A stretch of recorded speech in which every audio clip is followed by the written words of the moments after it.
네, 안녕하십니까. 네, 누구에게나 인생 직업은 있다의 저자 이우진입니다. 이렇게 제 책에 대한 강의를 할 수 있게 되어서 큰 영광입니다. 우선 저에 대한 간단한 소개를 먼저 좀 드려야 될 텐데요. 우선 저는 한 1,500명 정도 규모의 중견 IT 기업에서 인재개발실장으로 현재 재직 중에 있습니다. 채용적 업무와 그리고 교육팀의 업무를 담당을 하고 있고요. 인사와 관련된 저의 업력은 대략 한 18년 정도 가까이 되는 것 같습니다. 이 과정에서 굉장히 많은 분들을 만나왔는데요. 그분들과의 어떤 대화나 면담 과정에서 많은 성인들이 지금도 진로에 대한 고민들을 하고 계시다라는 어떤 그런 것들을 좀 알게 되었습니다. 그래서 어른들에게도 적절한 어떤 그런 성인 진로 교육이 필요하겠다라는 생각에서 이렇게 책을 쓰게 되었습니다. 제가 책을 쓰고 난 이후로 주변에서 몇몇 분들이 이런 질문들을 주세요. 저자님께서는 그러면 자신의 인생 직업을 찾으셨나요? 라고 말이죠. 네. 어떤 분들은 지금의 직업이 인생 직업이신가요? 라고 물어보시는 분들도 계십니다. 이 질문에 대해서 그냥 그렇습니다 라고 가볍게 답변을 드릴 수도 있겠습니다만 좀 더 구체적으로 정확하게 표현을 하자면 절반만 그렇습니다 라고 말씀을 드리는 게 좀 더 정확한 표현일 것 같습니다.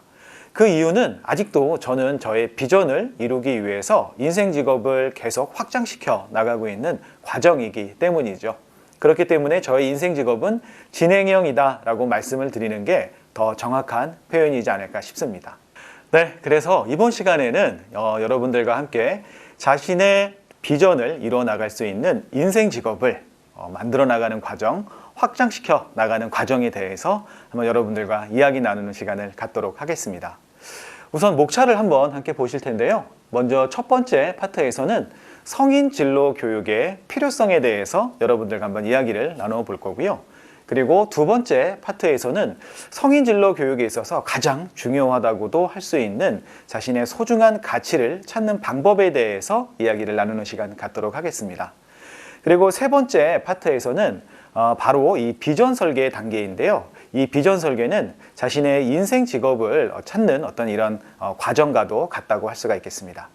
그리고 마지막 파트, 네 번째 파트에서는 바로 이런 것들을 어떻게 하면 실천에 옮길 수 있을지 그런 어떤 실천 방법에 대해서도 이야기 나누는 시간을 한번 갖도록 하겠습니다. 그럼 먼저 첫 번째 시간으로 왜 지금 성인 진로 교육이 필요할까라는 부분에 대해서 한번 여러분들과 이야기를 한번 나눠보고 싶은데요.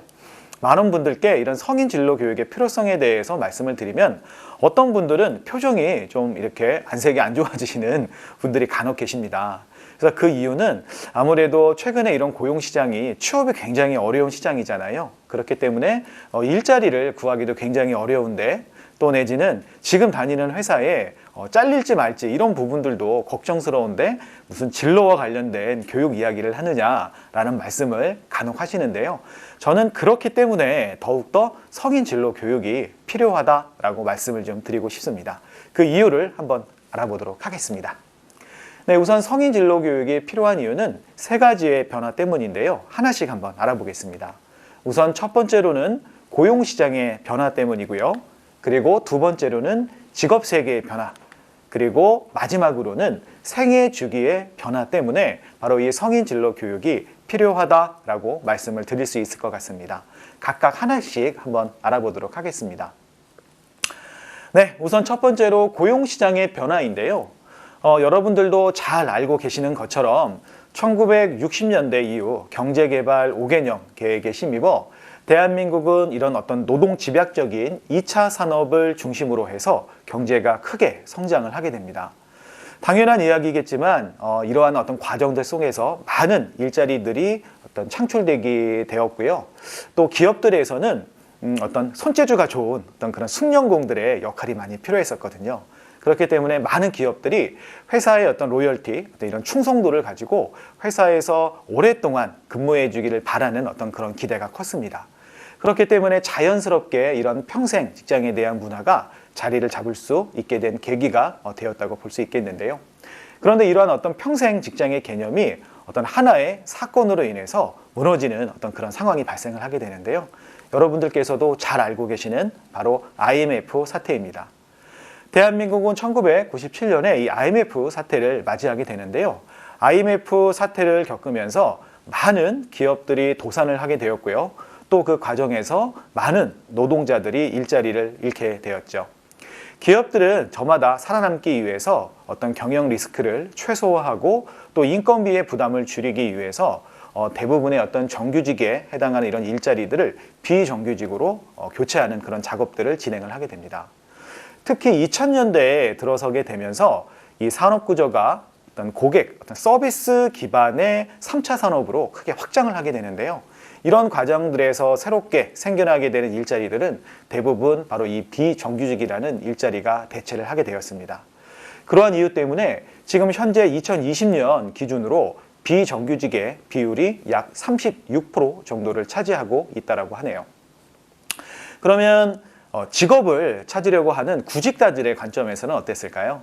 네, 당연한 이야기이겠지만 이처럼 불안정한 고용시장에서 더욱더 안정적이고 그리고 좀 더 양질의 일자리를 찾으려고 했겠죠. 그러다 보니 대부분의 청년들은 안정적인 일자리를 찾기 위해서 공무원이라거나 아니면 공공기관 내지는 대기업을 선호하게 되고 그 쏠림 현상이 해가 거듭될수록 더욱더 심화가 되었습니다. 그래서 2020년 현재 기준으로 했을 때 이런 청년 실업률, 특히 청년 실업률 중에서도 실질적인 실업률의 지표를 알아볼 수 있는 청년 확대 실업률이라는 것이 있습니다. 이것은 실질적인 어떤 청년들의 실업률을 알려주는 지표인데요. 이 지표에서 대략 한 26% 정도의 어떤 청년 어떤 그런 확대 실업률을 보여주고 있다라고 말씀을 드릴 수 있을 것 같습니다.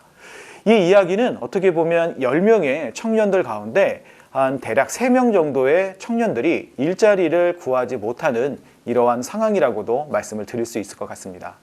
이처럼 대한민국의 고용시장은 그렇게 좋아 보이지는 않는 것 같은데요. 이러한 어떤 고용시장에 있어서 IMF의 버금가는 또 하나의 큰 사건이 발생을 하게 됩니다. 여러분들께서도 잘 알고 계시는 바로 이 코로나 팬데믹 상황인데요. 앞으로 대한민국의 이 고용시장은 코로나 팬데믹 이후에 어떻게 변화가 될까요? 네, 미래를 예측하기는 사실 좀 무리가 있겠습니다만 많은 전문가들은 이 코로나 이후의 고용시장을 그 이전보다도 더 좋지 않게 전망을 하고 있습니다. 그 이유를 두 가지로 뽑고 있는데요. 우선 먼저 첫 번째 이유는 어떤 학습 효과 때문이라고 합니다. 과거에 IMF와 그리고 금융위기를 겪으면서 기업들은 이번 코로나 팬데믹 이후에도 기업들에 대해서 긴축 경영을 하게 될 것이고요. 그리고 신규 채용수를 아주 굉장히 대폭으로 줄일 것이라는 그런 의견들이 많습니다. 또 이러한 현상들은 앞으로도 좀 당분간 계속 지속이 될 것이라는 그런 의견들이 많이 있습니다. 두 번째는 아이러니하게도 바로 이 기술 개발을 이유로 들 수가 있습니다. 기술이 발전되면 좋은 것이 아닌가요? 라고 이렇게 말씀들을 주실 수도 있는데요. 물론 그 부분도 맞습니다. 기술이 발전하게 되면 저희에게 여러 가지 상황들에 대해서 편리함을 제공해 줄 수는 있겠죠.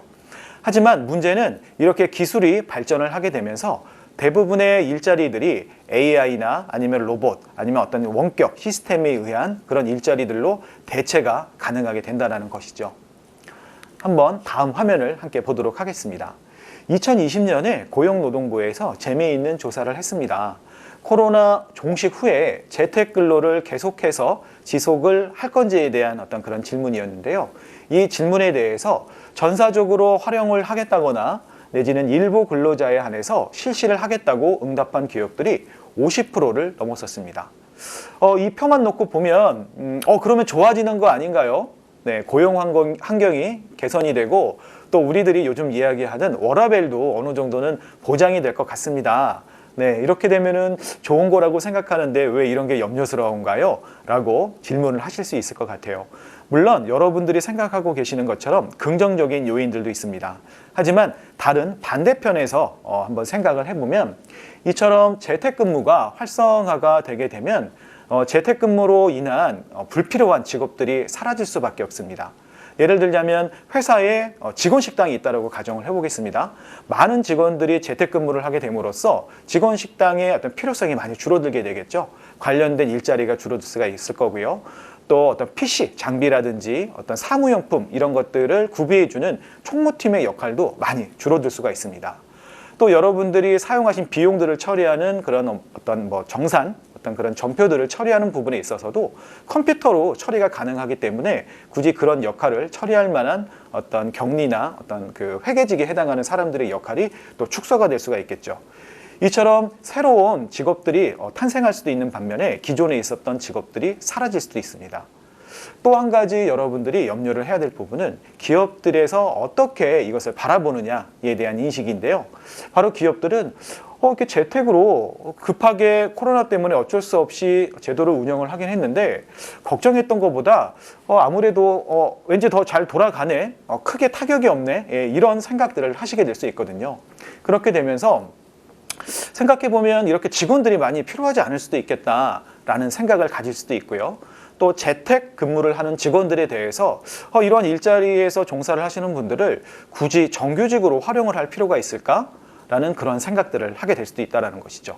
이런 과정들을 통해서 기존의 계약직에서 또 다른 형태의 어떤 그런 고용 형태가 발생할 수도 있다는 부분을 여러분들께서 생각을 해두시면 좋을 것 같습니다. 다음은 세 번째로 직업 세계의 변화 중에서 바로 이 시대별 산업인구의 변화표를 가지고 여러분들에게 한번 말씀을 드리고 싶습니다. 보시는 화면에서처럼 초록색에 표시되어 있는 바로 이 3차 산업, 3차 산업이 시대가 변화할수록 크게 성장하는 것들을 여러분들이 그래프를 통해 확인해 보실 수가 있는데요. 바로 이 3차 산업은 2000년대 중반, 2000년 10년에 이렇게 다가오면서 어떻게 보면 범위가 점점점 확대가 되죠. 그러다 보니까 이 3차 산업을 구분을 할 필요성이 생기게 되었습니다. 그래서 어떤 그런 정보와 지식과 관련된 산업군을 별도로 분리해서 4차 산업이라고 이렇게 좀 규정을 하였습니다. 앞으로 2020년 현재 시점 이후로는 바로 이 4차 산업이 지금 현재의 4차 산업혁명과 함께 이렇게 맞물리게 되면서 앞으로도 더욱더 크게 발전하고 성장하게 될 것이라는 것이 많은 전문가들의 의견이라고 할 수가 있을 것 같습니다. 한 가지 예를 들어서 여러분들에게 설명을 드리도록 하겠습니다. 3차 산업의 대표적인 직업 중에 은행원이라는 직업이 있습니다. 네, 선망의 어떤 그런 대상이 되던 직업이기도 하였죠.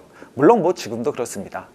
하지만 최근 이 은행업계가 그 이전부터 지금 시점으로부터 해서 약 한 10년, 20년 동안 계속해서 몸집을 좀 줄여가고 있습니다. 그래서 어떤 기사를 보니까 최근 4년 동안에 은행업에 종사하는 직원들의 6,000명 정도가 일자리를 잃었다고 하는 그런 기사를 제가 본 적이 있습니다.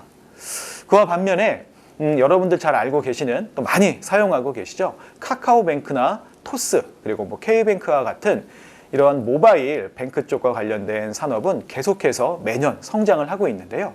여기에서 여러분들에게 한 가지 간단한 질문을 한번 드려보도록 하겠습니다. 여러분들은 이쪽 카카오뱅크에서 근무를 하는 직원들이 은행원일까요? 아니면 은행원이 아닐까요? 이 부분에 대해서 답을 하실 수 있겠습니까? 네. 물론 정답은 없습니다. 정답은 없지만 많은 분들이 저의 질문에 대해서 잠깐 동안 고민을 하셨을 거라고 생각이 돼요. 그 이유는 바로 지금 여러분들과 제가 있는 이 시간, 그리고 이 시기가 이 3차 산업에서 4차 산업으로 이 산업의 구조가 급격하게 이동을 하고 있는 이러한 과정이라는 것이죠. 그렇기 때문에 여러분들이 이 직업을 바라보는 그런 기준에 있어서 과거의 어떤 그런 고정관념처럼 자리 잡혀 있는 어떤 그런 직업에만 한정할 것이 아니라 앞으로의 미래에 전망이 밝은 어떤 이런 4차 산업과 그리고 4차 산업혁명과 관련된 다양한 이런 직업들의 세계를 한번 생각해 보시고 이런 부분들에 대해서도 통찰을 해보시는 것도 도움이 되지 않을까 싶은 생각이 듭니다. 네, 마지막으로는 생애 주기의 변화인데요. 어떻게 보면 성인 진로 교육이 필요한 가장 중요한 이유는 바로 이 생애 주기의 변화 때문이라고도 말씀을 드릴 수 있을 것 같습니다. 대한민국 사회는 앞으로 2026년이 되면 65세 이상 노인의 비율이 20%를 넘게 되는 초고령화 사회에 진입을 하게 된다고 합니다.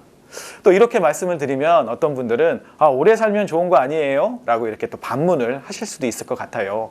물론 그 부분도 틀린 말씀은 아닙니다. 하지만 오래 사는 것도 좋지만 건강하고 행복하게 오래 살아야 그래야 축복이지 않을까요? 네, 만약에 오래 사는데 건강하지도 못하고 그리고 행복하지도 못한 노후를 보내게 된다면 그것은 축복이 아니라 재앙이라고도 할 수 있을 것 같습니다. 왼쪽 화면에 보시는 그래프를 보시면은요, 노인에 대한 고용률 상위 5개 국가 중에서 대한민국이 당당하게 1위를 차지하고 있습니다.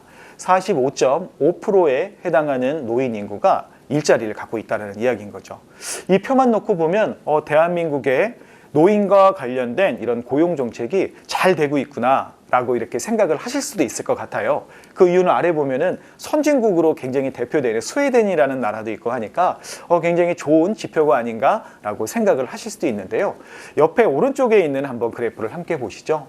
노인 빈곤율 상위 5개국을 나타내는 그래프인데요. 이 그래프에서도 대한민국이 당당히 1위를 차지하고 있습니다. 이 수치는 OECD 국가들의 평균보다도 3배 이상 높은 수치라고 합니다. 왜 이런 현상이 생기는 것일까요? 바로 그 이유는 생계형으로 일자리를 찾고 계시는 분들에 대한 비율이 약 60% 가까이 된다는 것이죠.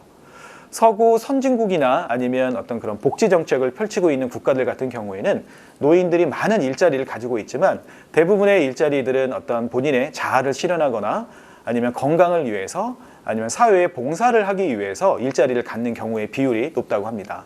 반면에 대한민국의 노인들은 단지 생계를 유지하기 위한 목적에서 일자리를 선택을 한다는 것이죠. 네, 더 심각한 문제는 이러한 서구 사회 같은 경우에는 노인들의 일자리들에 대한 질이 굉장히 높습니다. 네, 직업인으로서의 경쟁력이 있기 때문에 청년들과의 어떤 그 경쟁에 있어서도 어떤 직업을 선택하는 기준에 있어서 크게 어깨 밀리지를 않는다고 해요. 그런데 반면에 대한민국 같은 경우에는 직업인으로서의 어떤 그런 경쟁력이 많이 약하기 때문에 대부분의 노인들의 일자리가 어떤 단순 노무직이나 내지는 정부에서 마련하는 공공 일자리, 급기야는 어떤 그런 폐지나 이런 것들을 줍는 그런 일자리로 전락을 하게 되는 경우들을 저희는 자주 보게 됩니다. 그렇기 때문에 어떤 노인들의 빈곤율이 더욱더 높다라고 할 수가 있겠죠. 이 표를 보면서 여러분들에게 좀 한 가지 질문을 드리고 싶은데요. 여러분들은 길게도 말고 향후 10년 후에는 어떤 직업을 가지고 그리고 어떤 삶을 살고 계실지에 대해서 혹시 계획을 갖고 계신가요? 구체적이고 명확한 그런 계획들을 가지고 계신 분이라면 사실 이유에 대한 강의는 듣지 않으셔도 될 것 같습니다. 하지만 제가 드린 질문에 대해서 바로 답변을 하지 못하신 분들께서는 저와 함께 남은 3번의 강의를 함께 들어주신다면 아마 여러분들에게 조금은 도움이 되지 않을까 싶은 생각이 듭니다. 네, 그럼 다음 강의에서 또 인사드리도록 하겠습니다. 감사합니다.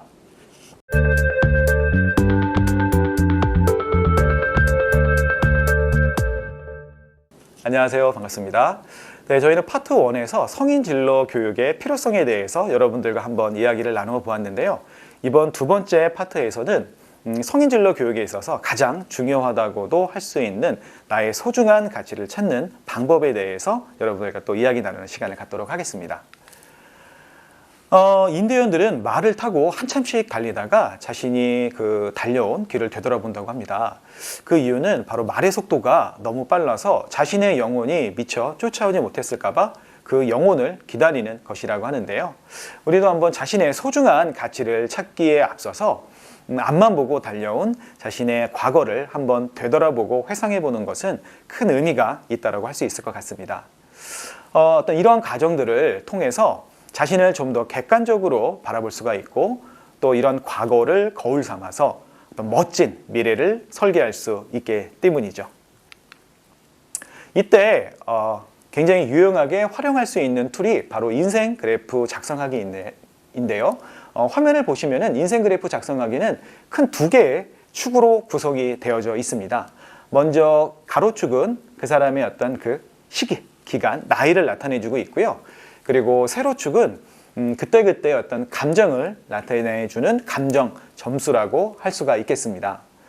나이는 본인의 나이보다 한 5살 정도, 그 정도를 조금 더 많이 잡아주시면 좋을 것 같아요. 예를 들면 지금 현재 나이가 40살이다 하시는 분들은 45살까지의 나이로 이렇게 작성을 해주시면 좋을 것 같습니다.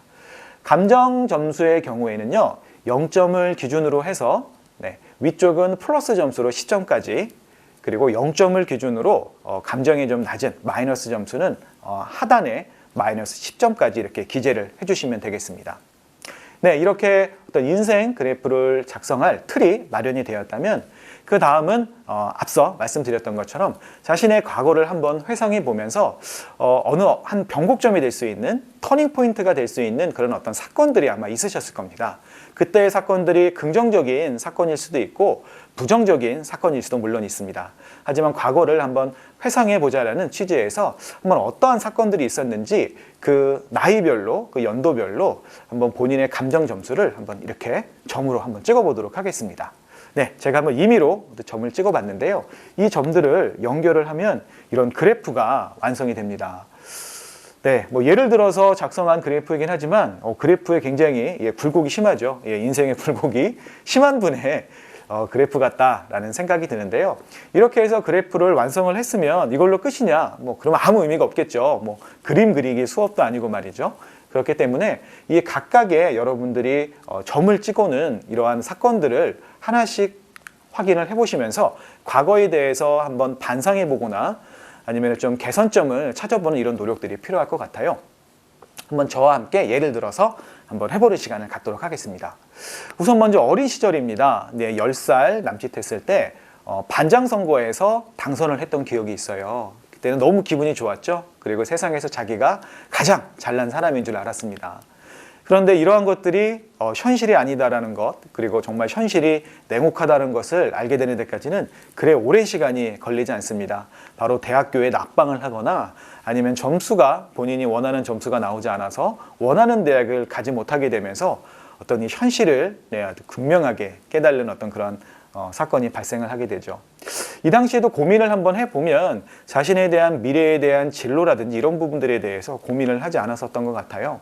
만약에 이때 미래에 대해서라도 다시 한번 고민을 했었다면 이후의 삶이 조금 더 바뀌지 않았을까라는 생각을 하게 됩니다. 그 이후에 재수를 통해서 입학을 하게 되는데요.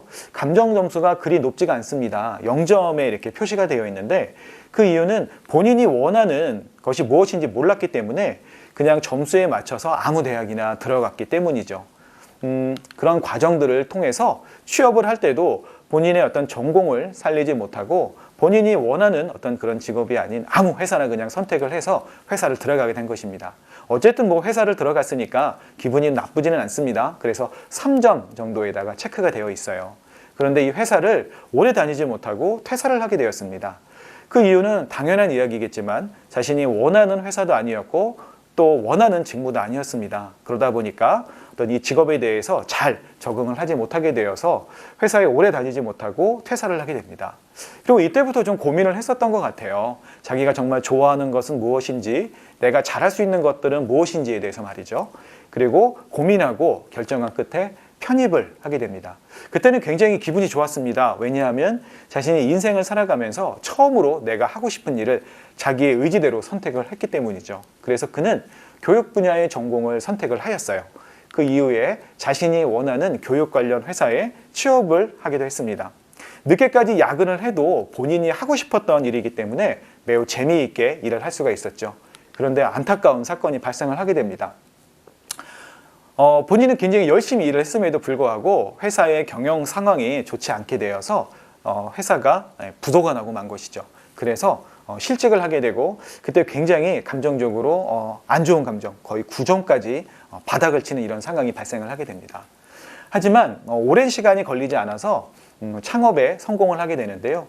그동안 쌓아왔던 다양한 경험들 그리고 지식들 이런 과정들에서 만났던 다양한 사람들의 인적 네트워크를 활용을 해서 창업에 성공을 해서 안정적인 어떤 이런 직업으로서의 어떤 미래, 어떤 진로를 설계를 하게 되었습니다. 이분의 어떤 미래는 어떨까요? 5년 뒤에는 청년 멘토가 100명이 근무하는 청년 멘토링 기업의 CEO가 되는 것이 바로 이 사람의 궁극적인 목표라고 합니다. 네, 여러분들께서도 지금 제가 예제로 이렇게 설명을 드렸던 인생 그래프처럼 한번 자신의 미래를 되돌아보면서 인생 그래프를 한번 작성해 보시면 도움이 되지 않을까 싶습니다. 네, 다음 이미지는 아주 멋진 한 그루의 나무가 화면에 있는데요. 어림잡아 보아도 한 100년 정도는 돼 보이는 그런 나무입니다. 그렇죠? 네, 이 큰 나무가 100년 동안 죽지 않고 이렇게 무럭무럭 자랄 수 있었던 데에는 그만한 이유가 있었는데요. 어떤 이유 때문이었을까요? 네, 그 이유는 바로 눈에 보이지는 않지만 네, 이 땅속 깊숙이 자리하고 있는 이 뿌리 역할 때문이었던 거죠. 그렇기 때문에 이 나무는 100년이 지나더라도 튼튼하게 자랄 수가 있었습니다. 이처럼 나무의 뿌리 역할을 하는 것이 사람에게도 있다고 합니다. 사람에게 이런 뿌리의 역할을 하는 것은 무엇일까요? 그것은 바로 가치라고 합니다. 네. 이처럼 사람에게 있어서 자신의 어떤 그런 가치를 이루는 것은 매우 중요한 요소라고 할 수가 있겠습니다. 미국의 사회심리학자 로키치 교수는 사람의 어떤 이런 가치를 두 가지로 구별을 하였습니다. 먼저 첫 번째는 궁극적 가치인데요. 이 궁극적 가치는 사람이 인생을 살아가는 데 있어서 어떤 기본적인, 어떻게 보면 절대적인 어떤 목적이 되는 그런 가치라고 합니다. 이러한 궁극적인 가치들 중에서도 가장 최상위의 가치는 바로 행복이라는 가치이죠. 그 다음은 수단적 가치인데요. 바로 이 수단적 가치는 궁극적인 가치를 이루기 위한 수단으로서의 가치라고 할 수가 있겠습니다. 그렇기 때문에 왜 이러한 수단적인 가치를 이루고자 하는지에 대해서 계속해서 질문을 던지다 보면 결국에는 행복해지기 위해서라는 그런 결론에 도달할 수 있게 되는 것이죠. 그렇기 때문에 어떤 사람들이 자신의 희생을 해가면서 남을 위해서 봉사를 하는 이러한 어떤 행위들도 결국에는 스스로가 행복해지기 위해서 하는 그런 어떤 행동이라고 볼 수가 있겠습니다. 이러한 자신의 수단적 가치를 활용을 해서 궁극적인 가치를 이루는 사람들을 우리는 주변에서도 볼 수가 있는데요. 한번 여러분들과 확인을 해보도록 하겠습니다. 첫 번째 주인공은 자신의 이름을 딴 오프라 윈프리 쇼의 사회자이기도 했던 오프라 윈프리죠. 그녀는 최근에 코로나로 힘들어하는 사람들을 위해서 거의 한 120억? 1,000만 달러인가요? 우리 한화로 한 120억 정도 된다고 합니다. 그 정도에 대한 돈을 기부를 해서 큰 화제가 되기도 했었습니다. 그녀는 2013년도에 경제지 포브스에서 세계의 영향력을 행사할 수 있는 100인에도 선정이 되기도 하였습니다. 이처럼 화려한 그녀이지만 그녀의 어린 시절은 매우 불행했다고 합니다. 여러분들도 잘 알고 계시죠? 그런데 그녀의 어떤 이러한 불행했던 삶을 극복할 수 있었던 데에는 바로 자기가 가지고 있는 소중한 가치 때문이었다고 하는데요. 바로 삶에 대한 감사하는 이러한 마음을 가지고 있었던 것이 자신의 어린 이런 힘든 불행한 과거를 극복할 수 있었던 원동력이 되었다고 합니다. 그녀는 지금도 그러한 감사한 마음을 잊지 않기 위해서 매일 밤마다 감사 일기를 쓰는 것으로도 잘 알려져 있습니다. 두 번째 주인공은 바로 닉 부이치치입니다. 닉 부이치치는 태어날 때부터 사지가 없는 장애아로 태어났다고 합니다. 그는 이러한 자신의 처지를 굉장히 좀 비관을 해서 8살 때에는 자살까지도 시도를 했었다고 하는데요. 하지만 그의 훌륭한 부모님의 관심과 그리고 사랑 덕분에 닉 부이치치는 그 어느 누구보다 자존감이 높은 그런 청년으로 성장을 하였습니다. 닉 부이치치는 이렇게 자존감이 높은 청년으로 성장을 하면서 가지고 있었던 자신의 가치가 있는데요. 그 가치는 바로 실패를 두려워하지 말고 계속해서 도전하라라는 그런 가치였다고 하네요. 닉 부이치치는 이러한 자신의 가치를 바탕으로 해서 세계 여러 나라를 다니면서 자신과 같은 처지에 있는 장애인들이나 그리고 힘든 상황에 놓인 사람들을 위해서 꿈과 희망 그리고 용기를 심어주는 이런 강의를 계속해 오고 있다고 합니다. 다음 세 번째 주인공은 바로 빌 게이츠입니다. 빌 게이츠는 마이크로소프트의 창업자이자 또 세계적으로 가장 부자 1위에도 뽑히기도 하는 그런 분이신데요. 빌 게이츠의 청년 시절에 아주 원대한 꿈을 가지고 있었다고 합니다. 그는 이 세상 사람들의 모든 책상 위에 컴퓨터를 올려놓겠다라는 그런 어떤 원대한 꿈을 가지고 있었다고 해요. 그런데 이러한 꿈이 현실이 되는 데에는 그래 오랜 시간이 걸리지 않았습니다. 빌 게이츠는 자신의 비전을 실현하는 거에 만족하지 않고 이러한 자신의 비전을 실현하는 어떤 이런 과정들에서 거두어들인 어떤 막대한 수익금을 또 어려운 이웃들을 위해서 기부하는데 또 본인의 어떤 이러한 열정을 다 쏟고 있습니다. 이처럼 세 사람에게는 공통점이 있는데요. 바로 그 공통점은 자신이 추구하는 그런 수단적인 가치들을 통해서 궁극적인 가치인 바로 이 행복한 성공을 이루어가는 사람들이라고 할 수가 있겠습니다. 그래서 여러분들에게 행복한 성공에 대해서 말씀을 드리자면 행복한 성공은 자신의 소중한 가치를 이루며 행복하게 살아가는 삶이라고 정의를 할 수가 있을 것 같습니다. 여러분들은 혹시 어떤 소중한 가치들을 가지고 계신가요? 저와 함께 소중한 가치가 없다면 함께 한번 찾아보는 시간을 가져보도록 할 텐데요. 앞에는 이렇게 많은 가치들이 있습니다. 이 가치들 중에서 본인이 생각할 때 한번 자신의 소중한 가치로서 한번 갖고 싶은 가치나 아니면 마음속에 간직하고 있었던 소중한 가치라고 생각하는 것들을 체크를 해주시면 좋을 것 같습니다.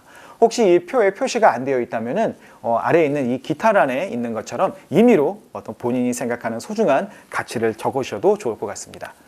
그렇게 해서 총 7가지의 가치를 제가 임의로 한번 골라봤는데요. 이렇게 가치를 선택을 하셨다면 바로 그 다음에는 가치 매트릭스를 통해서 자신의 소중한 가치 3가지를 한번 찾아보는 시간을 갖도록 할 텐데요. 우선 먼저 가로축과 세로축에 이렇게 소중한 가치 7가지를 동일한 순서대로 이렇게 작성을 합니다. 그리고 각각의 가치들을 한번 비교를 해볼 텐데요. 이 봉사와 지식을 한번 비교를 해보겠습니다. 어떤 가치가 더 소중한지를 판단을 해서 그 가치를 기록을 해주시면 되겠고요.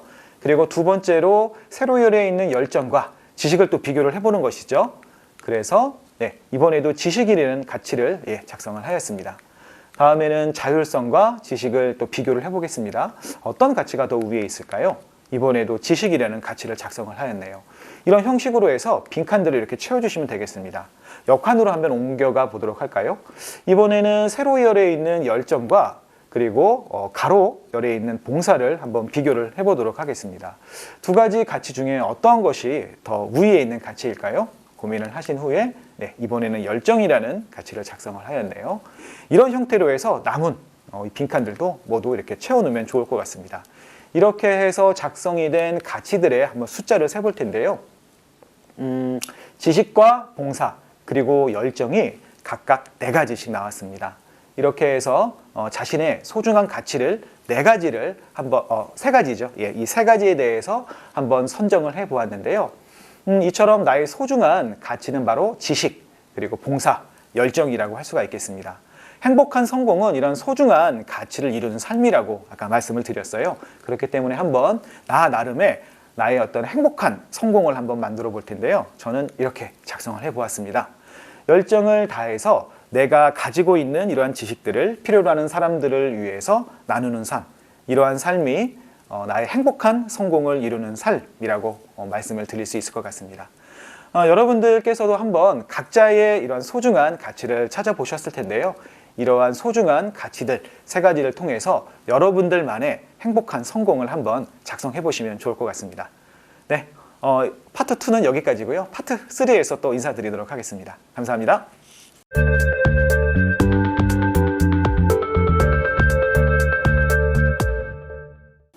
네, 안녕하세요. 반갑습니다. 저희는 지난 시간 파트 2에서 자신의 어떤 그런 소중한 가치를 찾는 방법과 그리고 행복한 성공의 의미에 대해서 여러분들과 이야기를 나누어 보았습니다. 이번 파트 3에서는 나의 어떤 이런 행복한 성공을 이룰 수 있는 비전을 구체적이고 생생하게 설계하는 방법에 대해서 여러분들과 또 이야기 나누는 시간을 갖도록 하겠습니다. 우선 비전을 설계하기에 앞서서 비전이 될 수 있는 조건 3가지를 먼저 알아보는 것이 중요한데요.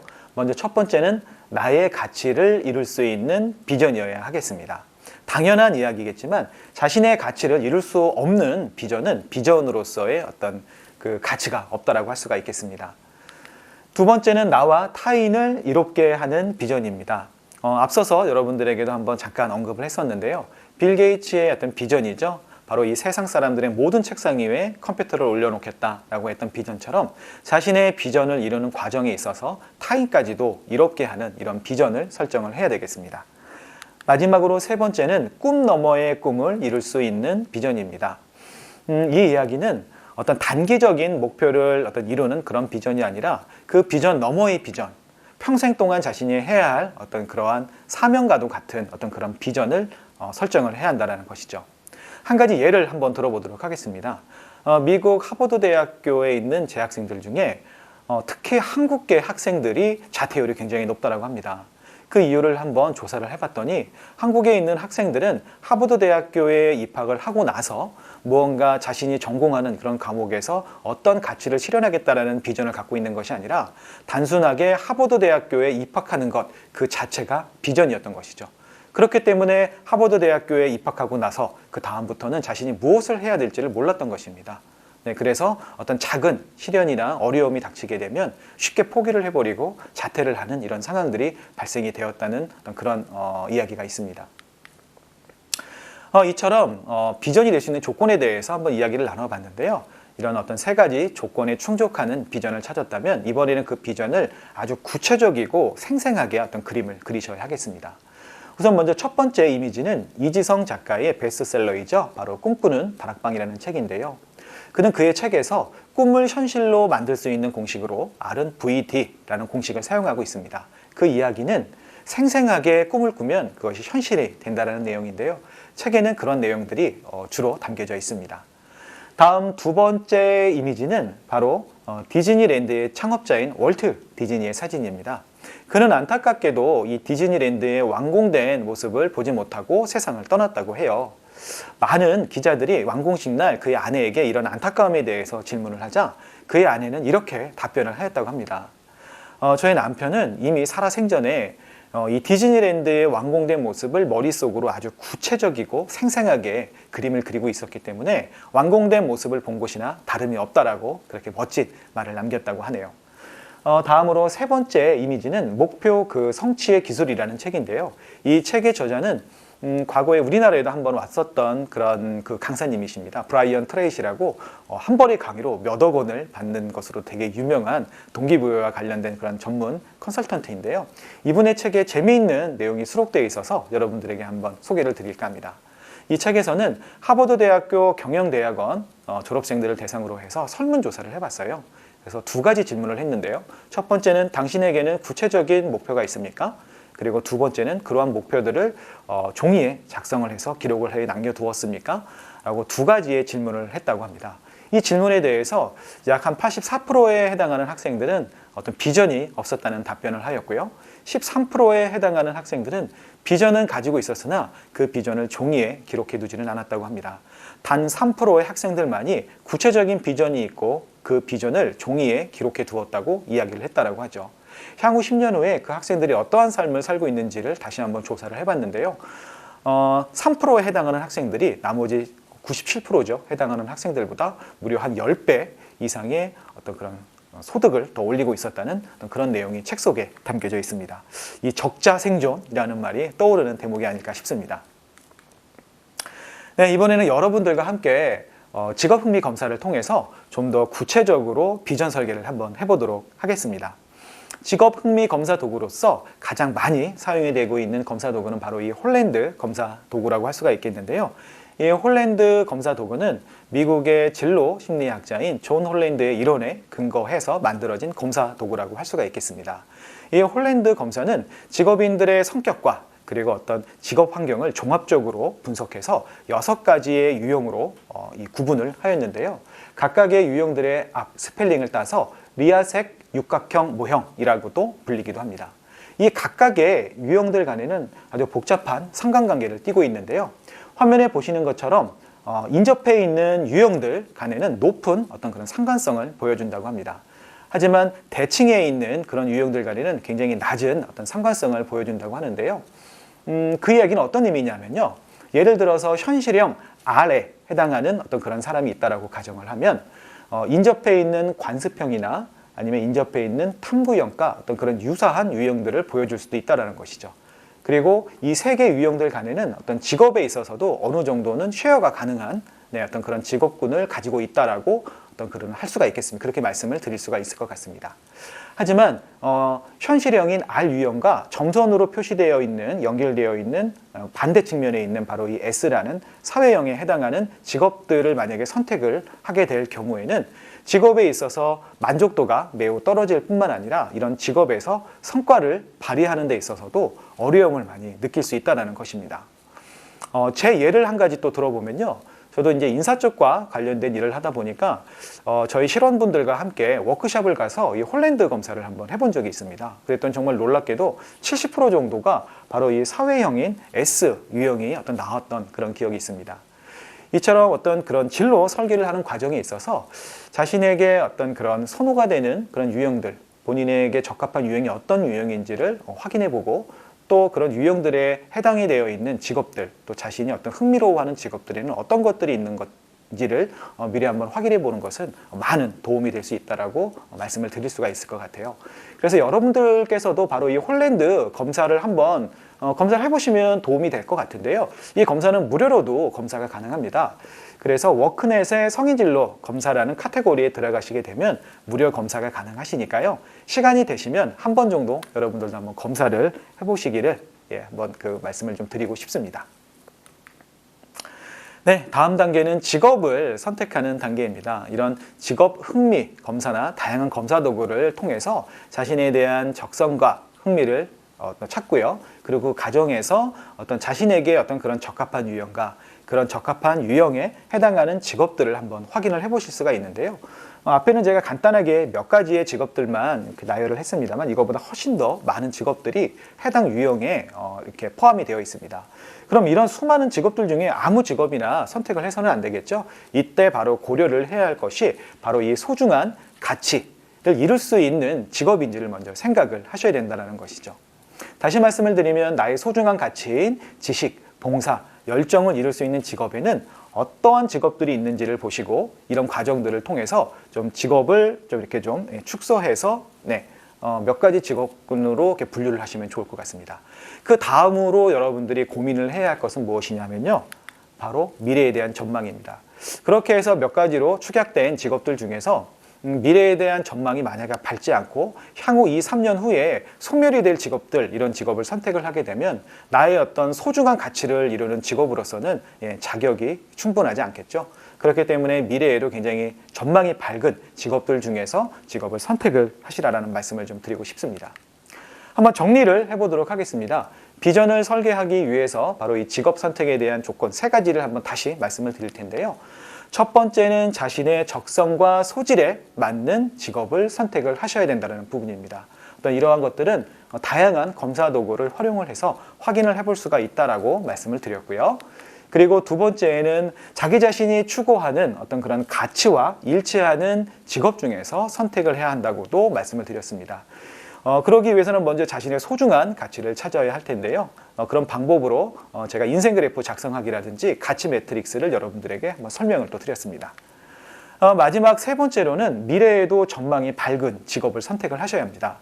제가 파트 1에서 말씀을 드렸던 것처럼 어떤 이런 직업에 대한 직업 세계가 빠르게 변화를 하고 있죠. 그렇기 때문에 과거의 어떤 직업만 바라볼 것이 아니라 어떤 미래의 전망이 밝은 4차 산업과 또 4차 산업 혁명에서 발생되는 다양한 이런 어떤 직업군들 중에서 자신의 어떤 미래에 대한 진로를 생각을 하신다면 조금 더 도움이 되지 않을까 싶은 말씀을 좀 드리고 싶습니다. 이러한 과정들을 통해서 여러분들이 하나의 직업을 선택을 하였다면 어떻게 보면 그 직업은 나의 어떤 인생 직업으로서 충분한 자격이 있는 직업이다라고 말씀을 좀 드릴 수 있을 것 같아요. 하지만 이러한 직업들은 하나의 직업으로서 만족할 것이 아니라 계속해서 이 직업을 확장시켜 나가는 것이 중요하다고 제가 첫 번째 저의 그 소개에서도 잠깐 말씀을 좀 드렸던 기억이 있습니다. 만약에 강사라는 직업을 예를 들어서 여러분들에게 좀 설명을 드리도록 하겠습니다. 어떤 자신의 어떤 소중한 직업으로서 어떤 강사라는 직업을 선택했다고 가정을 해보겠습니다.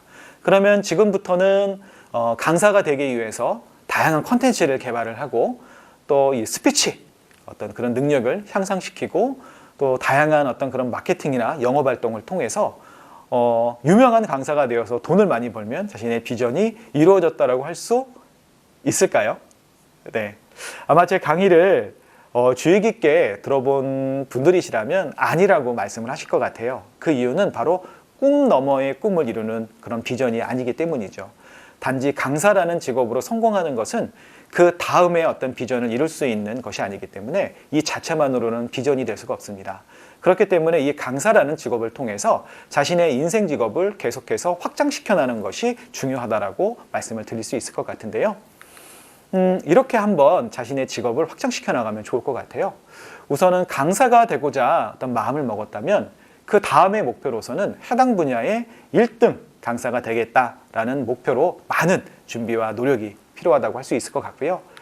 그 다음에는 어떤 자신이 그동안 이루어온 해당 분야에서의 어떤 다양한 경험들, 그리고 그때 쌓아왔던 지식들을 기반으로 해서 책을 한번 써볼 수도 있겠죠. 해당 분야에 한 권이 될 수도 있고 두 권이 될 수도 있고 또 여러 권의 책이 될 수도 있습니다. 아무튼 이러한 책을 쓰는 과정에서 베스트셀러 작가이자 그리고 전문 강사로서 또 활동을 할 수도 있을 것 같습니다. 다음에는 어떤 식으로 확장을 하면 좋을까요? 네, 이러한 과정들을 통해서 어떤 본인이 어느 정도의 어떤 재산을 축적을 하였다면 이번에는 어떤 개인 강사가 아니라 기업을 설립을 해서 좀 더 적극적으로 어떤 청년 멘토링 사업에 뛰어들 수도 있을 것 같습니다. 네, 그 다음 단계는 또 무엇이 있을까요? 물론 뭐 정답은 없습니다. 제가 임의로 어떤 이 직업에 대한 그런 개념을 조금씩 확장시켜 나가는 취지에서 이 설명을 좀 드리고 있는 과정인데요. 그 다음은 어떤 청년 고용 정책에 기여할 수 있는 어떤 그런 위원이라든지 어떤 이런 자리에서 어떤 본인의 직업인으로서의 어떤 본인의 어떤 역량을 발휘할 수가 있겠죠. 예를 들면 시의원이 될 수도 있습니다. 시의원이 돼서 해당 시에 있는 청년들을 위해서 뭔가 기여할 수 있는 것들을 찾아볼 수도 있을 것 같고요. 아니면은 국가의 어떤 그런 청년 정책에 참여하는 어떤 그런 자문위원으로서도 활동을 할 수가 있겠죠. 이처럼 다시 한번 말씀을 드리지만 바로 이 인생 직업이라는 것은 단지 하나의 직업이 아니라 이런 직업들을 계속 이루어 나가는 과정이다라고 여러분들에게 좀 말씀을 드릴 수가 있을 것 같습니다. 다시 한번 말씀을 드리지만 자신의 어떤 비전을 설계하는 것은 행복한 성공을 이루기 위한 수단이라고 말씀을 드렸어요. 그렇기 때문에 우선 나의 행복한 성공에 대해서 다시 한번 알아볼 텐데요. 나의 행복한 성공은 열정을 다해서 내가 가지고 있는 경험과 지식들을 필요로 하는 사람들을 위해서 나누는 삶, 이것이 나의 행복한 성공이라고 앞서 강의에서 말씀을 드렸습니다. 그럼 비전은 어떻게 설정을 하면 좋을까요? 비전에는 이런 행복한 성공을 이루기 위한 직업이 포함이 되면 될 것 같습니다. 그래서 이렇게 한번 작성을 하면 좋을 것 같아요. 내가 알고 있는 경험과 지식들을 바탕으로 대한민국의 청년들에게 바른 길을 안내하는 진로 코칭 전문가가 되는 것이다 라고 말이죠. 네, 어린 왕자의 작가인 생테치베리는 이런 이야기를 했다고 합니다. 계획이 없는 목표는 한낱 망상에 불과하다라고 말이죠. 이 이야기는 목표를 세우긴 했습니다만 이 목표를 구체적으로 실행하기 위한 계획을 수립하지 않으면 그것은 이루어질 수 없는 한낱 꿈에 불과하다라는 이야기와도 같은데요. 그래서 여러분들과 함께 이런 구체적인 나의 목표를 설계를 하였다면 이런 것들을 실질적으로 이런 실행 계획을 작성해 보는 것은 큰 의미가 있다라고 할 수 있을 것 같습니다. 앞서 강의에서 목표 그 성취의 기술에서 여러분들 또 언급을 했었던 하버드 대학교 MBA 학생들에 대한 예에서도 나왔지만 구체적인 목표를 설정을 하고 그 목표를 실행하기 위한 계획들을 작성하는 것은 굉장히 큰 의미가 있거든요. 그래서 한번 이런 비전 선언문을 한번 작성을 해볼 텐데요. 저는 한번 이렇게 작성을 해봤습니다. 나 홍길동의 비전은 내가 알고 있는 경험과 지식을 바탕으로 대한민국의 청년들에게 바른 길을 안내하는 진로 코칭 전문가가 되는 것이다. 그리고 이런 것들을 이루기 위해서 구체적인 계획들이 나열되어 있는데요. 첫 번째는 2022년까지 진로 분야의 최고의 명강사가 될 것이다. 그리고 둘째, 2023년까지 진로 분야 도서의 베스트셀러 작가가 될 것이다. 그리고 셋째, 2025년까지 100명의 청년 멘토가 근무하는 청년 멘토링 기업의 CEO가 될 것이다. 그리고 마지막 네 번째죠. 평생 동안 청년들이 자신의 꿈을 마음껏 펼칠 수 있도록 돕는 그런 청년 정책의 전문가가 될 것이다. 라는 이러한 구체적인 계획까지도 한번 여러분들과 수립을 해보았습니다. 3강은 여기까지고요. 이어서 다음 4강에서 또 뵙도록 하겠습니다. 네, 감사합니다.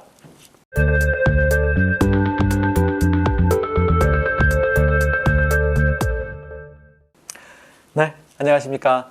네, 벌써 마지막 강의입니다. 앞서 3번의 강의를 통해서 성인진로 교육의 필요성과 그리고 자신의 소중한 가치를 찾는 방법, 또 행복한 성공의 의미에 대해서 알아봤고요.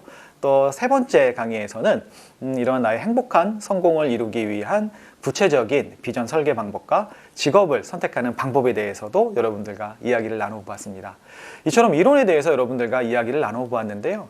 아무리 이론이 탄탄해도 이런 것들을 실천에 옮기지 않는다면 아무 소용이 없겠죠.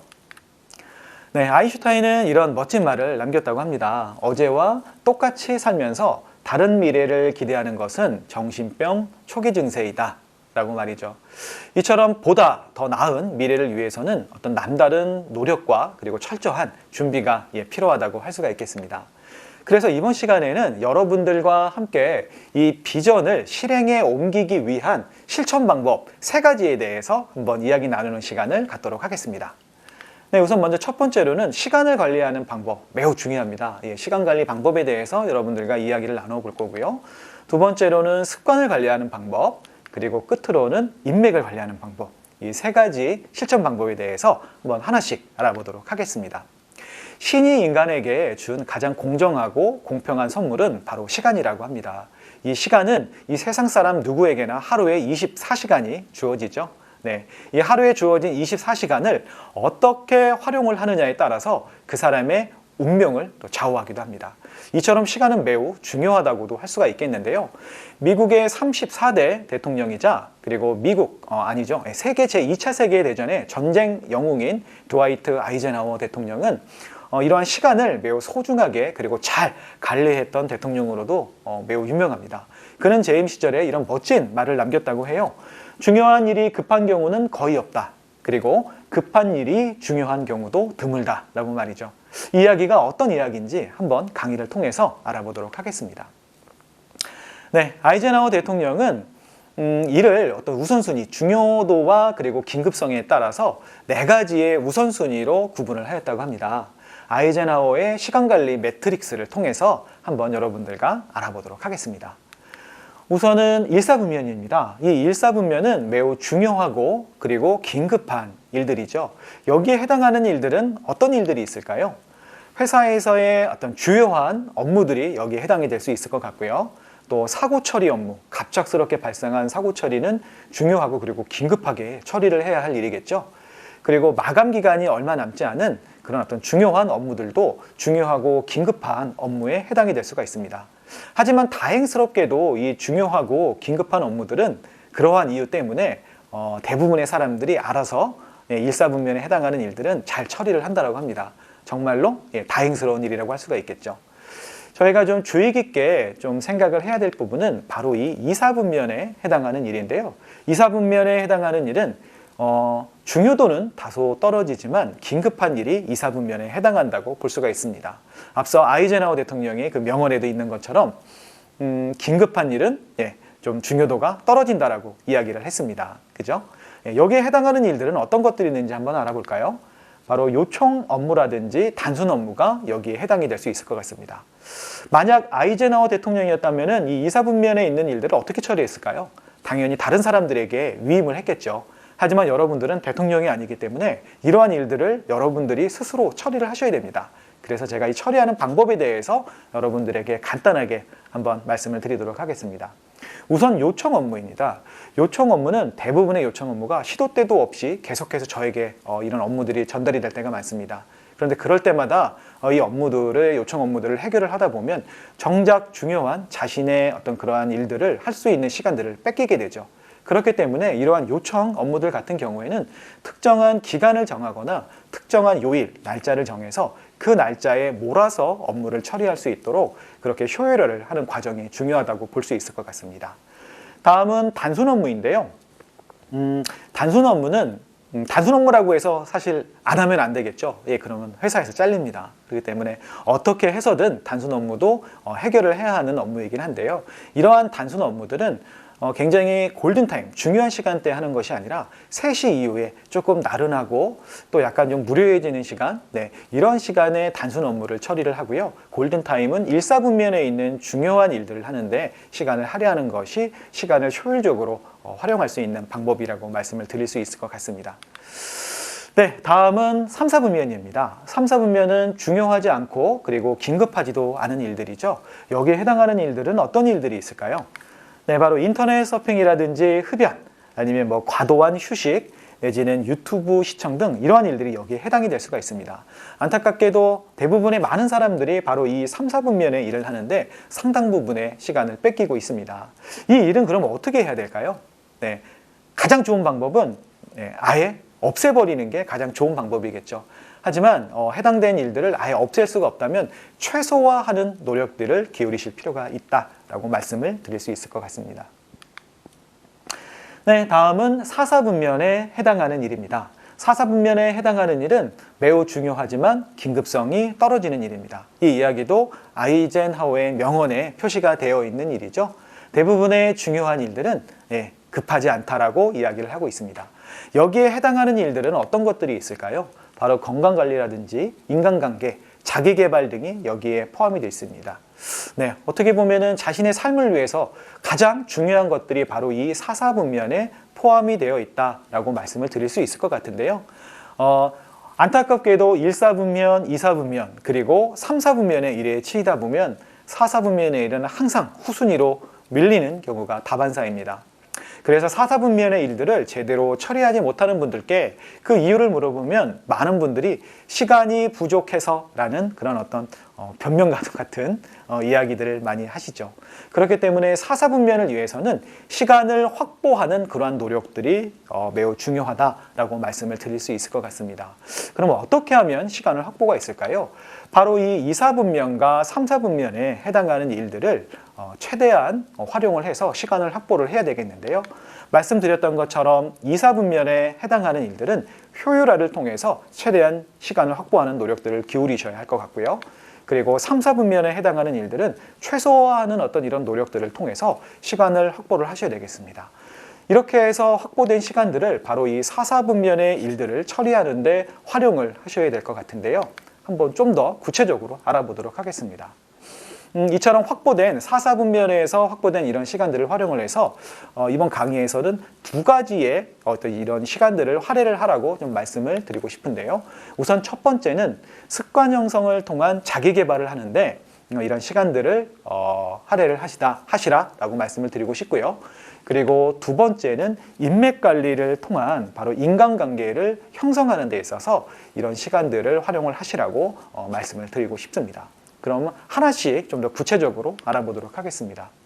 우선 습관 형성을 통한 자기 개발인데요. 여러분들 매년 연말 연시가 되면 새해 목표를 수립을 하시죠. 네, 저도 마찬가지입니다.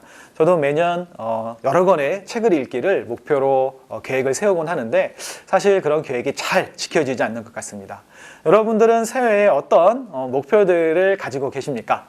네, 어떤 분들은 뭐 담배 끊기, 또 다이어트 하기, 또 저와 같이 뭐 책 읽기, 또 뭐 운동하기 등과 같은 그런 새해 목표들을 아마 가지고 계실 텐데요.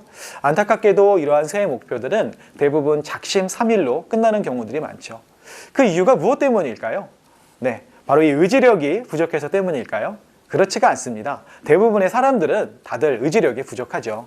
그 이유는 바로 이 행동 계획이 잘못되었기 때문이죠.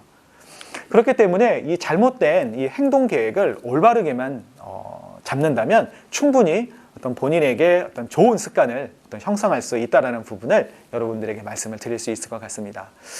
그래서 한번 여러분들과 함께 어떤 이런 행동 계획을 올바르게 잡는 방법에 대해서 한번 이야기를 나누어 보도록 하겠습니다. 행동 계획을 수립하기에 앞서서 한 가지 어떤 좋은 습관을 하나를 정해야 될 것 같은데요. 책을 읽는 습관 들이기를 하나의 예를 들어서 행동 계획을 수립하는 방법을 여러분들께 말씀을 드리도록 하겠습니다. 우선 책을 읽으려면 어떻게 해야 될까요? 당연한 이야기지만 책이 내 눈에 보여야 책을 읽을 수가 있겠죠. 네, 그렇기 때문에 이 책을 책장 위에 꼽아놓고 책상 속에 꼽아놓고 책을 읽겠다고 하면 절대 책을 읽을 수가 없습니다. 그래서 책을 눈앞에 보이는 곳에 두셔야 하는데 그러기 위해서 매일 저녁 잠자리에 드시기 전에 여러분들이 읽고 싶은 아주 가벼운 우선 먼저 그러한 책을 식탁 위에 올려놓고 잠자리에 드시는 겁니다. 아침에 일어나서 세수를 하고 양치를 한 후에 아침 식사를 하기 위해 식탁 위에 앉게 되면 식탁 위에 놓여있는 책을 발견하시게 되겠죠. 바로 이것을 우리는 신호라고 합니다. 자신에게 책을 읽게끔 하는 신호를 보내는 것이죠. 이처럼 일상에서 지속적으로 매일 반복되는 어떤 그러한 일 속에 상황 속에 이러한 습관을 연결을 하게 되면 규칙적으로 신호를 전달을 받을 수 있기 때문에 조금 더 효율적으로 어떤 습관을 형성을 할 수가 있다고 합니다. 다음은 행동인데요. 바로 이 행동은 책을 읽는 바로 그 행동 자체라고 할 수가 있을 것 같습니다.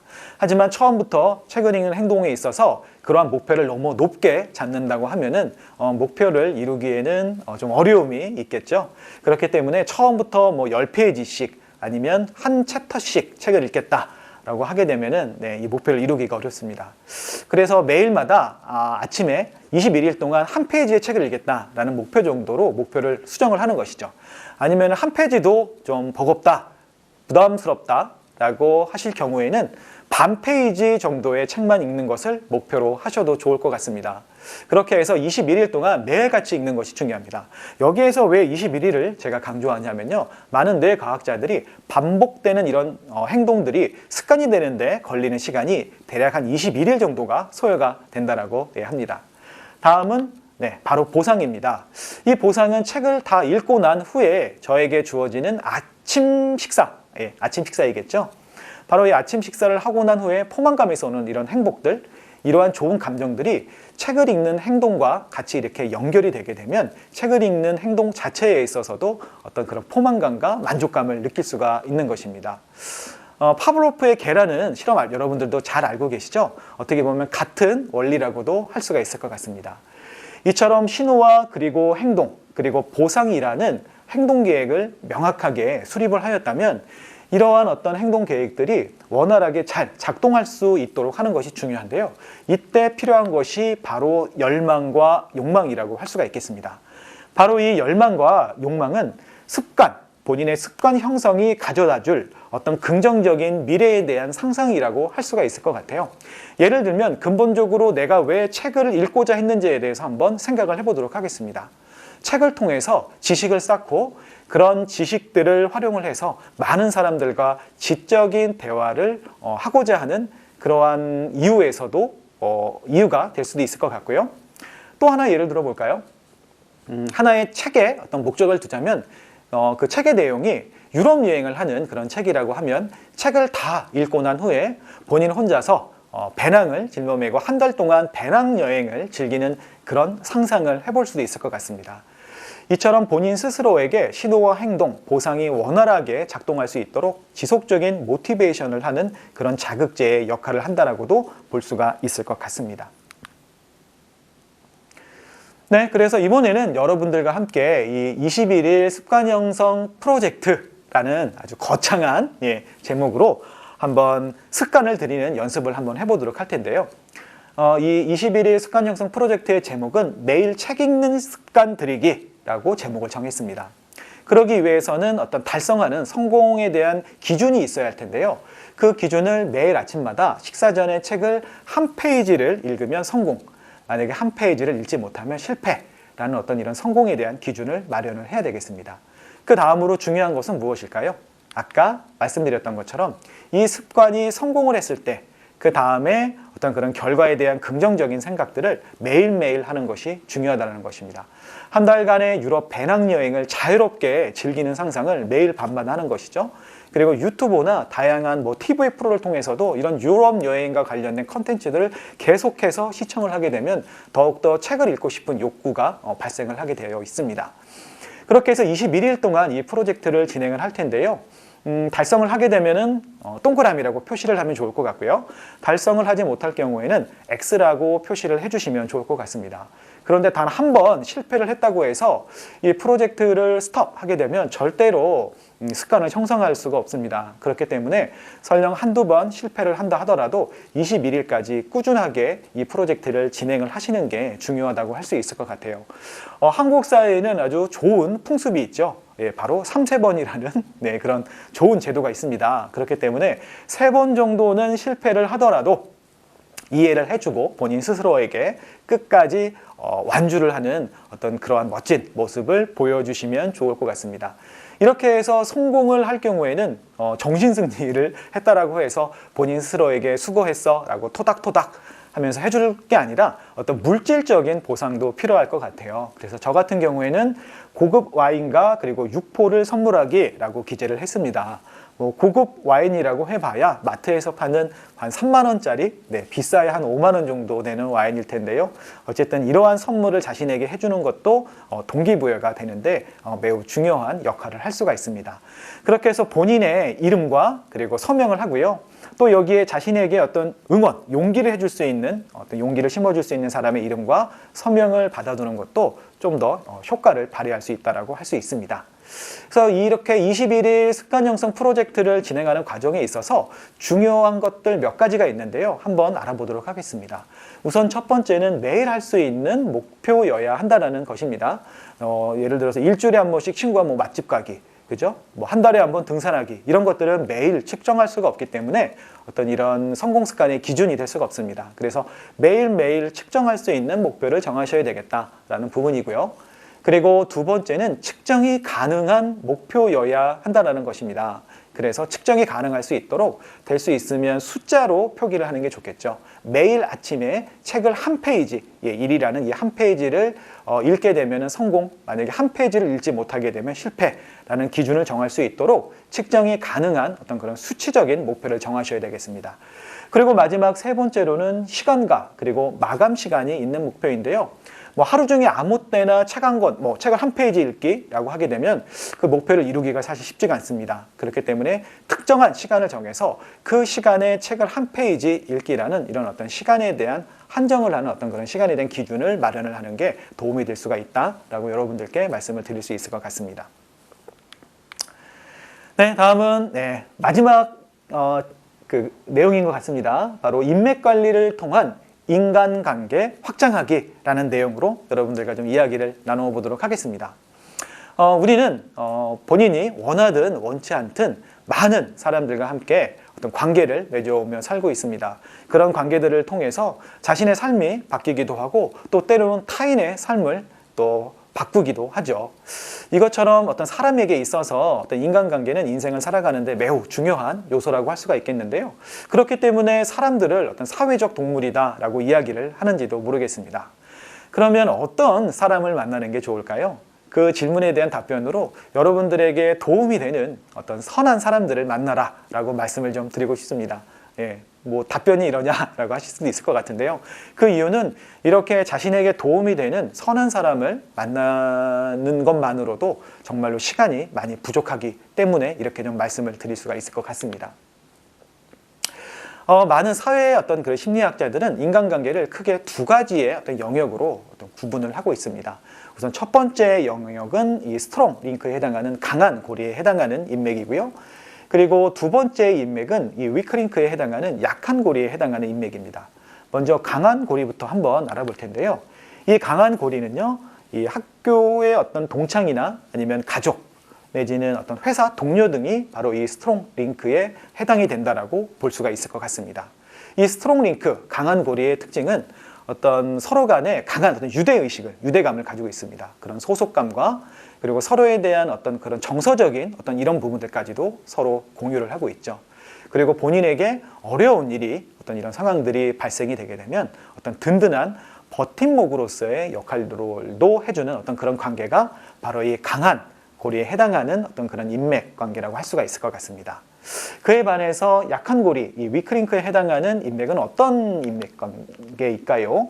바로 일반적인 어떤 동호회, 어떤 회원이나 아니면 우연히 찾아간 교육 과정에서 알게 된 교육생들, 내지는 SNS를 통해서 알게 된 그러한 다양한 사람들, 이런 사람들이 바로 이 위크링크에 해당하는 인맥이라고 할 수가 있겠습니다. 이 위크링크의 특징은 말처럼 말 그대로 굉장히 약한 고리로 구성이 되어 있기 때문에 매우 쉽게 끊어질 수 있다는 어떤 그런 단점을 가지고 있습니다.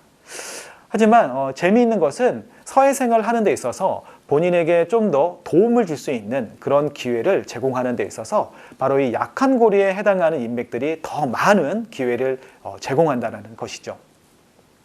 그 이유에 대해서 한번 알아보도록 하겠습니다. 우선 스트롱 링크에 해당하는 이 강한 고리의 인맥들은 대부분 자신을 너무나 잘 알고 있습니다. 그렇기 때문에 객관적이지가 일단 못하다는 것이고요. 두 번째 이유는 자신과 비슷한 처지와 상황 그리고 환경에 있는 분들이 대부분입니다. 그렇기 때문에 뭐 그 사람인 경우들이 대부분인 경우가 많겠죠.